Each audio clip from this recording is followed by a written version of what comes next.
जिला top news. नमस्कार, स्वागत है आपका हमारे चैनल जिला टॉप न्यूज में। मैं हूं सुरेश गौतम। आप देख रहे हैं जनपद सुल्तानपुर के अंगना कोल में आज दिनांक 23 जनवरी 2023 को बहुजन समाज पार्टी की मुखिया के आदेश निर्देश गांव चलो अभियान के अंतर्गत सेक्टर अंगना कोल में मीटिंग की गई, जिसमें मौजूद रहे जोन इंचार्ज मंडल अयोध्या शिवमंगल गौतम, दर्शन कुमार अंबेडकर, सैयद एहसान अली मुन्ना एवं जिला अध्यक्ष सुरेश गौतम, विधानसभा अध्यक्ष राजकरण साई, जिला सचिव विकास कुमार के नेतृत्व में मीटिंग संपन्न हुई। आगे देखें पूरी रिपोर्ट जिला टॉप न्यूज से। धन्यवाद। जिस तरीके से 1400 साल पहले तारीख आपको याद रहनी चाहिए। 1400 साल पहले अरब की सरजमी पे जब हालात ये थे कि दो कबीले जब लड़ते थे तो जंग इतनी जबरदस्त होती थी कि सिर्फ बच्चे, माएं और बुजुर्ग बचते थे, नौजवान कोई बचता नहीं था। इतनी बुरी तरीके से तलवारबाजी होती थी कि सिर्फ माएं बचती थी, बच्चे बचते थे, कोई नौजवान नहीं बचता था। ऐसे आलम में सरकार दो आलम सल्लल्लाहु ताला अलैहि वसल्लम पैदा हुए। आप जानते हो कि नहीं जानते भाई? जितने मुसलमान हैं हाथ उठाएं कि हम जानते हैं सरकार दो आलम सल्लल्लाहु ताला अलैहि वसल्लम को। बोलो भाई, जानते हो ना? ऐसे आलम में सरकार दो आलम सल्लल्लाहु ताला अलैहि वसल्लम पैदा हुए। उनके पैदा गुफ्तगू करने आए। बोलो भाई हाथ उठा के कि उनके आने के बाद लड़कियां दफन हुई? नहीं। बहुत खूब, बच्चे भी हमारे सीख रहे हैं। उनके आने के बाद माहौल में तब्दीली आई, माहौल तब्दील हुआ, खुशगवार हो गया। लोग बेटियों को अच्छे निगाह से देखने लगे, उनके पालन पोषण करने लगे। लोग एक दूसरे का हक मारना बंद कर दिए। कहने का मतलब ये, इस मुल्क में जब परवरदिगार ने देखा कि यहाँ पे माहौल सही नहीं होगा, ये अंग्रेज चले जाएंगे तो माहौल सही नहीं होगा, जिस तरीके से इस मुल्क के अंदर ख्वाजा मोइनुद्दीन चिश्ती रहमतुल्लाह अलैह को भेजा, उसी तरीके से एक और शख्सियत को पैदा किया। उस शख्सियत का नाम आप जान लो। उस शख्सियत का नाम 14 अप्रैल 1891 में डॉक्टर भीमराव अंबेडकर के नाम की एक ऐसी शख्सियत को पैदा किया जिसने पूरी दुनिया में उनसे बड़ा कोई विद्वान नहीं हुआ, कोई पैदा नहीं हुआ, उससे बड़ा पढ़ने वाला कोई पैदा नहीं। ये हो रहे थे कि उस शख्सियत को दूर किया जा रहा था कि खबरदार, ये शख्स पढ़ के आया है ब्रिटेन से, इसको कतई पार्लियामेंट के अंदर जाना नहीं चाहिए। अगर ये पार्लियामेंट के अंदर चला गया तो जो 15% लोग मलाई खा रहे हैं उसमें ये एक नया आयाम पैदा कर देगा। ऐ मेरे दोस्तों, बाबा साहब को पूरी तरीके से जहां से लड़े वहीं से हरा दिया गया, जहां से लड़े वहीं से हरा दिया जाए। लेकिन कुर्बान जाओ उस शख्सियत पे। एक नाम मैं बता के जा रहा हूं, उस नाम को याद रखना, भूलना नहीं। उस शख्सियत खड़ी हुई, मेंबर ऑफ पार्लियामेंट थे, सांसद थे खलीकुज्जमा साहब। उन्होंने कहा कि खबरदार बाबा साहब, आपका ये भाई सांसद है, अपने आप को गिरा करता है, त्याग पत्र देता है अपने सीट से। बाबा साहब, आपको पार्लियामेंट जाना है, हम भेजेंगे, अपनी सीट से भेजेंगे। और उन्होंने त्याग पत्र दिया। त्याग पत्र देने के बाद खलीकुज्जमा साहब ने अपनी सीट से बाबा साहब को पार्लियामेंट भेजा। याद रखोगे कि नहीं रखोगे? बोले भाई हाथ उठाओ, किसको किसको याद रहेगा खलीकुज्जमा साहब का नाम? ऐ मेरे कौमे मिलत के लोगों, शाबाश हो। अगर आपने नाम याद रख लिया तो इतिहास भूलोगे नहीं। और जिस कौम ने अपना इतिहास याद नहीं रखा, उन्होंने वही किया, अपनी सीट से विड्रॉ किया। उसके बाद खलीफुज्जमा साहब ने उनको मेंबर ऑफ पार्लियामेंट बना के भेजा। और जब पार्लियामेंट पहुंच गए बाबा साहब, कलम की ताकत बहुत बड़ी ताकत होती है। क्यों भाई? कलम की ताकत कितनी बड़ी ताकत होती है। एक मजिस्ट्रेट की साइन लोगों को फांसी पे चढ़ा दिया। उस ताकत से जब हिंदुस्तान के संविधान को लिखने की बात आई तो उन्होंने कहा कि हम तो पूरी दुनिया के सारे संविधान को पढ़ेंगे, पूरे सारे संविधान को अपने करीब रखा, लेकिन उनको चैन नहीं मिला। उन्होंने कहा कि सब कुछ तो ठीक है, पूरी दुनिया के संविधान को हमने लाके अपने मेज पे रख लिया है, लेकिन अभी ये पूरा नहीं। तब उन्होंने हमारी अजीमुशान किताब कुरान अजीम मंगाई। मंगाने के बाद एक हाफिज कुरान को बुलाया और उसके बाद कुरान अजीम रखने के बाद 21 बार उसका माने सुना। उन्होंने कहा कि पढ़ के बताइए, मैं इसको पढ़ नहीं सकता, इसका पढ़िए और इसके बाद इसका माने बताइए कि ये कुरान क्या कहती है।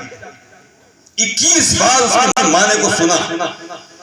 माने को सुनने के बाद आर्टिकल 138, आर्टिकल 175, आर्टिकल 184, आर्टिकल 375, ये सारे आर्टिकल उसी कुरान की जुज से उन्होंने निकाला। उसके बाद जो इंसाफ की बात आती थी, जहां पे सारे लोगों को इंसाफ की बात आती थी, वो सब के सब उसी कुरान अजीम से उन्होंने व्यवस्थित उस संविधान में डाला। तो कहने का मतलब हमारी कुरान अजीम कहती है जो बाबा साहब के ऊपर एहसान किया था, खलीफुज्जमा साहब ने उस एहसान का बदला बाबा साहब ने उस संविधान में पावर देके कर दिया। जो एक वोट का अधिकार 100 तल्ला बिल्डिंग बनवा ले कोई आदमी, अडानी अंबानी के वोट का अधिकार जो है वो नूरुद्दीन और खलीफ मोहम्मद आफ्ताब का वोट का अधिकार है कि नहीं? बोलो भाई, बोलो। हमारे चाचा का, हमारे चाची का, हमारे सबका अधिकार वही है कि नहीं? जो वोट का अधिकार अडानी अंबानी को है वो बाबा साहब ने सबको दिया कि नहीं दिया? इसलिए मेरे दोस्तों, मैं ये कहता हूं, वो जो वोट का अधिकार हमको दिया, और उसके बाद एक सच्चाई और जान लो आप, मत बंटवारा हुआ है। इस पूरे इलाके से जितने भी पढ़े लिखे लोग थे, जितने भी कामयाब लोग थे, वो सब के सब पाकिस्तान चले गए। बचा कौन? गरीब गुरबे हम लोग बचे। और अगर ये बाबा साहब का संविधान नहीं होता, ये बाबा साहब की पावर दी हुई पावर नहीं होती, तो हमारा क्या हाल? इमेजिन करो, सोचो मेरे कौम में मिल्लत के लोगों, सोचो उसी वक्त बाबा साहब ने जो अधिकार हमको दे दिया था, उसकी वजह से आज हम पूरे हिंदुस्तान के अंदर अपना एक वजूद रखते हैं कि नहीं रखते? बोलो भाई, हाथ उठाओ। हम अपना वजूद रखते हैं कि नहीं रखते? दुनिया का कोई ऐसा शोबा नहीं बचा है जहां पे हम जिस वजूद पे कायम ना हो, चाहे प्रेम जी अजीम, चाहे कुर्बान जाने पे अशफाकुल्लाह का नाम ले लो, हमने कोई ऐसी चीज छोड़ी नहीं है जहां पे हमने अपना झंडा न गाड़ा। यह अधिकार अगर हमको न मिला होता संविधान के तहत, तो हमारा क्या हाल होता? 1995 के पहले SC/BC में कोई प्रधान नहीं होता था, अल्पसंख्यक में कोई प्रधान नहीं होता था। 95 से आरक्षण लागू किया पंचायत में, तब से प्रधान, सदस्य, BDC, प्रमुख, जिला पंचायत हो रहे हैं। तो साथियों, ये बड़ी सरकार दे रही है। देश में आजादी के बाद 95 में आरक्षण शुरू हुआ है। तब से हमारे दलित समाज से, बैकवर्ड समाज से, मुस्लिम समाज से प्रधान, BDC, प्रमुख और जिला पंचायत, जिला अध्यक्ष पैदा हुआ। साथियों, आप से कहना है कि आप जब बहुजन की सरकार बनाएंगे, प्रधानमंत्री बन जो बनाएंगे, तो इस देश में नौकरियों का कटारा खुलेगा। माननीय बनने पर सरकार में कम से कम 20 से 22 लाख को दिया है। इतनी बड़ी तादाद में कोई मुख्यमंत्री आज तक दिया नहीं। एक दिन पेपर में पढ़ने को मिला कि एक मुसलमान भाई के घर में एक सांप निकल आया। अब सांप को उन्होंने मार दिया और किसी बच्चे ने वो फोटो खींच करके वायरल कर दिया। अब वन विभाग की टीम आ करके और थाने पे जा करके मुकदमा दर्ज करके और उस मुसलमान भाई को जेल भिजवा देने का काम किया। मतलब सांप अगर घर में है तो आप उसी के साथ रहिए, वो आपको भले खा जाए लेकिन उसको मारिए मत। ये सत्ता का निजाम है। तो हर चीज इनके यहाँ निषिद्ध है कि किस तरीके से लोगों के अंदर खौफ पैदा किया जाए। तो साथियों, आने वाला 24 का चुनाव अब धीरे धीरे नजदीक आ रहा है और बहुजन समाज पार्टी की क़यादत में एक बार आप लोग हाथी पर उसी अंदाज में वोट दे दीजिए जिस तरह से समाजवादी को आपने 2022 में दिया था। और अगर आपकी बहुमत की सरकार न बन जाए तो उसी दिन से राजनीति हम लोग छोड़ देंगे, गांव में नहीं दिखाई पड़ेंगे, खेती करेंगे, पशुपालन करेंगे, लेकिन ये मंच का वो छोड़ देंगे। लेकिन एक बार ये मान के मेरे मुसलमान भाइयों कि वोट हम गड्ढे में डालेंगे और उसके बाद देख लीजिए 44% तो आप दो लोगों का वोट हो जाएगा, दलित समाज का और आपका। और प्लस भागीदारी के तहत जहां पिछड़े वर्ग के लोग चुनाव लड़ेंगे, आप लोग चुनाव लड़ेंगे, तो वहां उस कौम का भी वोट उसमें जब मिलेगा तो ये 50 से एबव जाएगा, 50 से एबव हो जाएगा।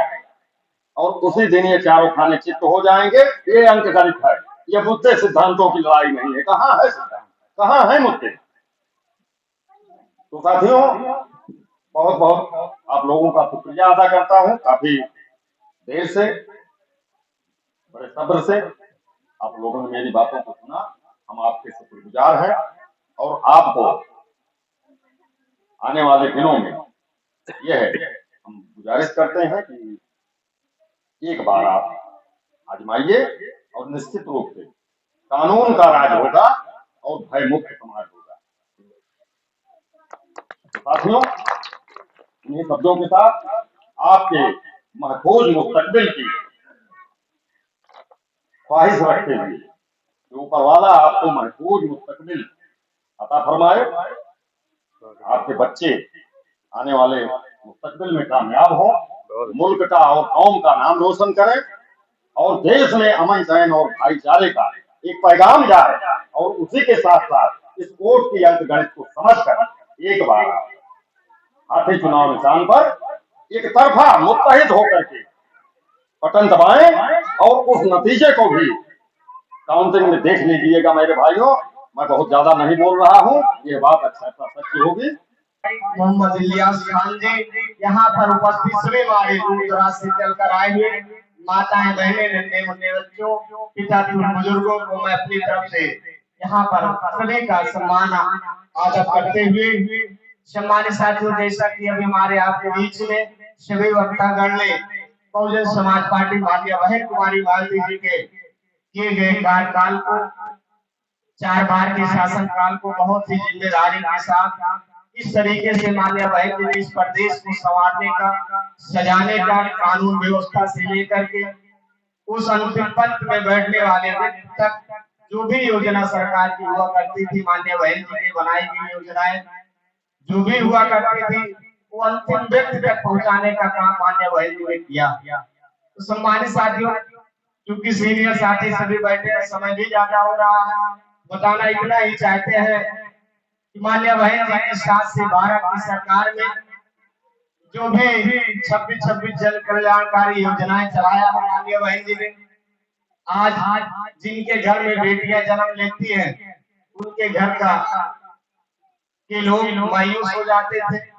इसी बात को ध्यान में रख करके माननीय बहन जी ने अपने शासन काल में जब जिन घर में बेटियां जन्म लेती थी उन घर में मान्य बहन जी ने 20,000 का एफडी करने का काम करती थी, जिससे कि आने वाले 18 साल में उनको 1 लाख रुपए मिल सके, जिससे कि हमारे आपके ऊपर बेटियां जो एक कहावत की गई है कि भार होती है, वो सब दिक्कत न रहे। ऐसी सोच माननीय बहन कुमारी भारती जी की है और ऐसी योजना चला करके जो कक्षा 5, कक्षा 8, कक्षा हाई स्कूल पढ़ करके बेरोजगार पंचायत जोड़ रहे हमारे सम्मानित साथी, ईटा गारा कर रहे हैं, ऐसे लोगों को सफाई कर्मी की वैकेंसी पूरे प्रदेश में 1,35,000 निकाल करके माननीय बहन कुमारी भारती जी ने सर्व समाज के लोगों को देने का कार्य किया।